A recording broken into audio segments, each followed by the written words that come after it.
ملت از نیروی ملت شد پدید. وای از آن دولت که ملت را ندید، هیچ دولت را نیابی پایدار، گر نباشد پایه هایش استوار. چیست وحدت پای آرای قوم، تکیه بر امروز و بر فردای قوم. قوم اگر گفتم مرادم ملت است، ملت ارگوییم اساسش وحدت است.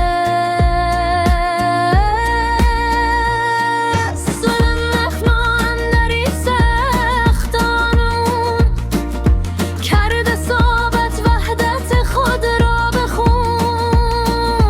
ملت امروز چون دیروز نیست، شیر سنگر مرغ دست آموز نیست. این عقاب تیز چشم خشمگین نیست دیگر دست بین آن دایم.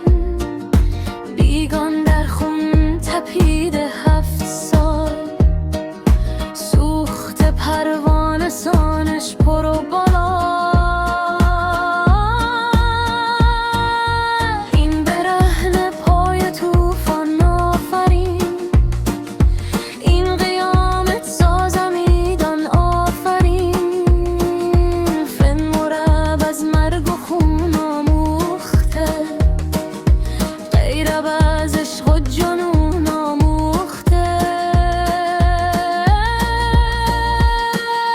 جوهر ملت ایمان است و بس، رهبرش خورشید و قرآن اسپاس. بی سواد و با سواد دانش بدام، تازه مشق و استاد دانش غلام. دیده در نور خدا اسرار حق، در نگاه مصطفی انوار حق. بردم تیغش غذا با رنگ خون، کرده نقش انا علی راجعون.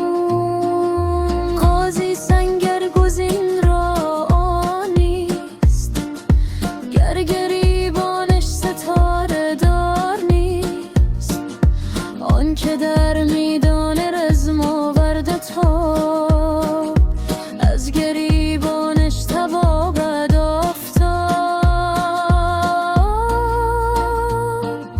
گر نباشد بر سر و 6 ایام، شکل زریزش شیر یه نشان. ماشه دور از نوک انگشتش مباد، سوی دشمن جای رو پشتش مباد. مت ما خورده جوش اتحاد، در میان کور خون در جهاد. خون آتش قوم رای کت کرد، درزهای زشت را پیوست کرد. ملت او رزیده بالغ نظر، ختن اسد را خیر از راه شیر. خود به خود داند که نیروی جهان اتحاد است، اتحاد.